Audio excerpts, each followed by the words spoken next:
Olá pessoal, tudo bem? Sejam bem-vindos mais uma vez ao canal de vídeos da Hi-Torque, seu canal de vídeos sobre carros e mecânicas no YouTube. Bom pessoal, hoje eu recebi uma dúvida técnica interessante do De Quintão.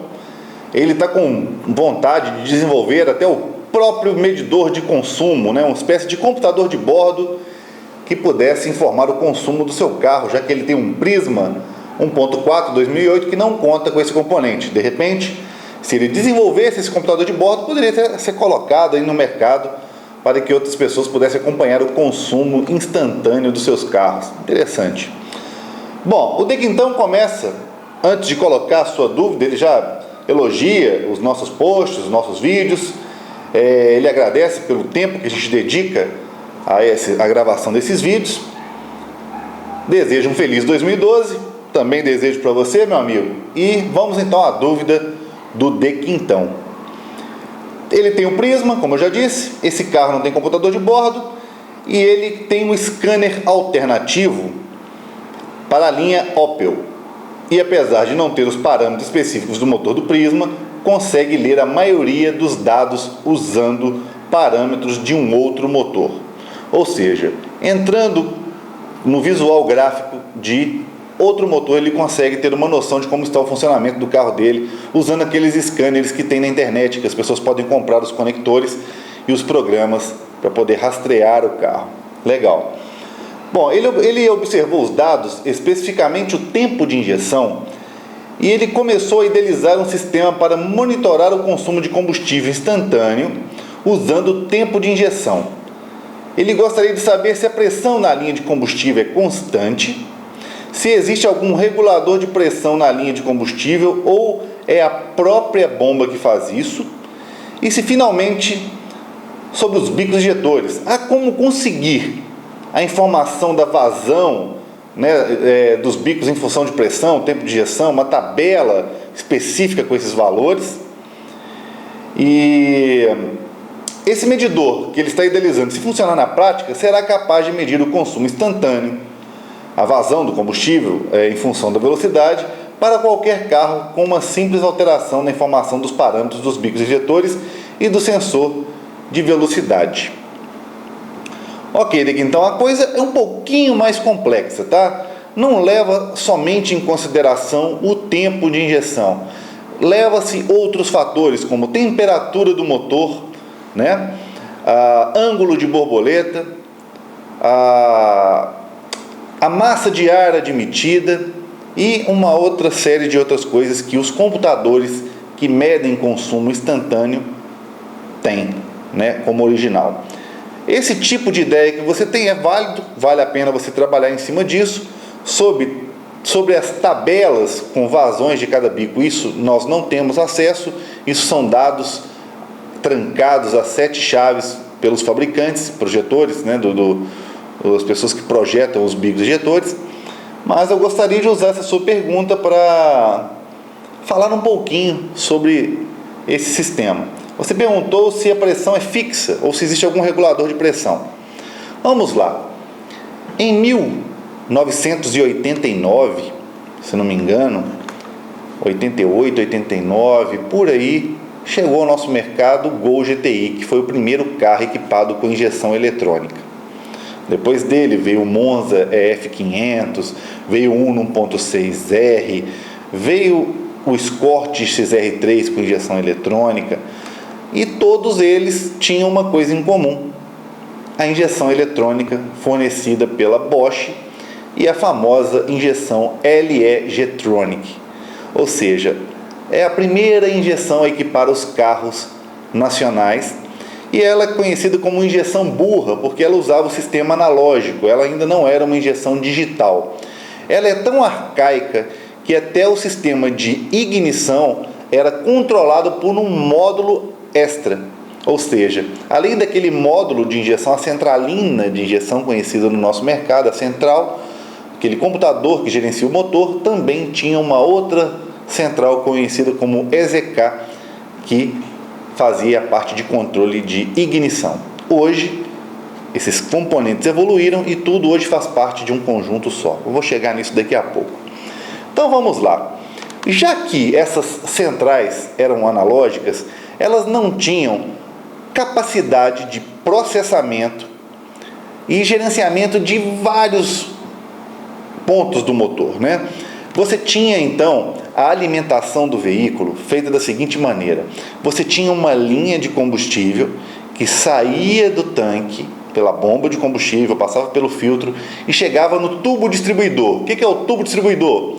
Aquela peça que o pessoal que tem um formato de flauta, o pessoal chama como flauta, os mecânicos chamam como flauta, e onde vai esse tubo distribuidor também vão alojados os eletroinjetores, ou bico injetor também.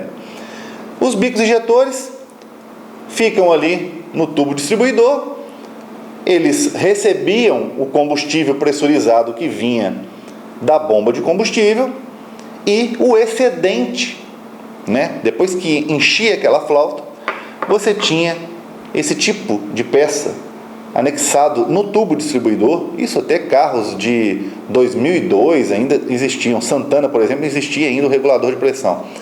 O que acontece com o regulador de pressão?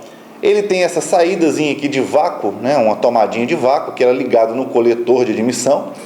Em determinados momentos, cargas do motor, pedal, quando você pisava no acelerador ou soltava, você variava a pressão dessa mola, deixando voltar mais combustível para o tanque ou menos. Então você alterava a pressão do combustível na ponta do eletroinjetor, às vezes em quase 1 bar de variação, dependendo do tipo de projeto daquele motor. Então, a central de injeção controlava o tempo de injeção por temperatura, por outros fatores, mas também existia um auxílio mecânico, né, que através do vácuo do motor, né, da depressão do coletor, para ser mais exato, você variava a pressão da linha de combustível para mais ou para menos, deixando vir mais combustível ou menos, dependendo da faixa de funcionamento daquele motor.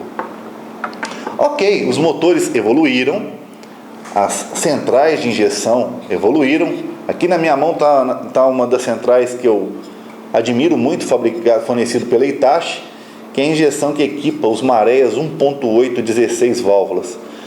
Ela estraga só de olhar para ela. Eu não vou nem olhar, senão ela estraga. Então, essa central, ela estraga fácil, mas para gerenciar um motor, fazer um motor 1.8 de 132 cavalos, dá 16 por litro numa rodovia, é show de bola, né? Levando em consideração o projeto do motor, mas o gerenciamento que essa central faz, fantástico.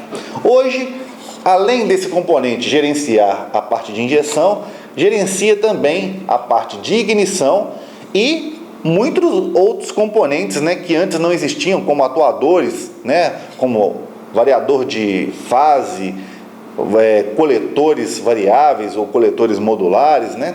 Hoje só vai diminuindo o tamanho e aumentando as funções. Muito bacana como a tecnologia avança.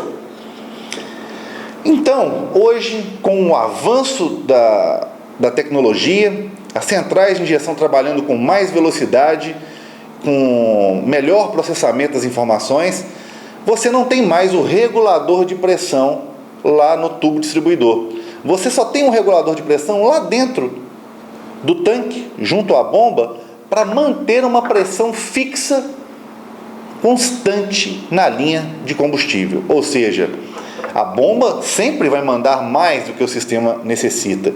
E o regulador dosa essa pressão, deixando disponível para o eletroinjetor somente aquela pressão que o carro foi projetado para trabalhar. Você não tem mais linha de retorno de combustível, você só tem o envio, porque agora o retorno acontece lá dentro da própria bomba. Então você não tem aquela variação por depressão do coletor, não existe mais nenhuma mangueirinha ligando o coletor de admissão ao regulador de pressão. A pressão agora é fixa. Então, sabemos que a pressão do combustível nos eletroinjetores, no tubo distribuidor, agora é fixa, portanto, a central de injeção só tem que trabalhar o tempo de injeção por cada momento do motor, temperatura, rotação, ângulo de borboleta, massa de ar e por aí vai.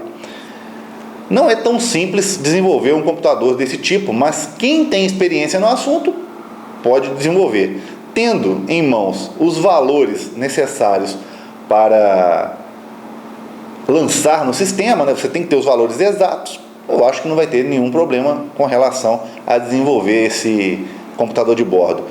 Então, forte abraço, espero que você tenha sorte no desenvolvimento do seu equipamento, e assim que você conseguir desenvolver, conta pra gente que eu vou ter o prazer de mostrar aqui no nosso canal.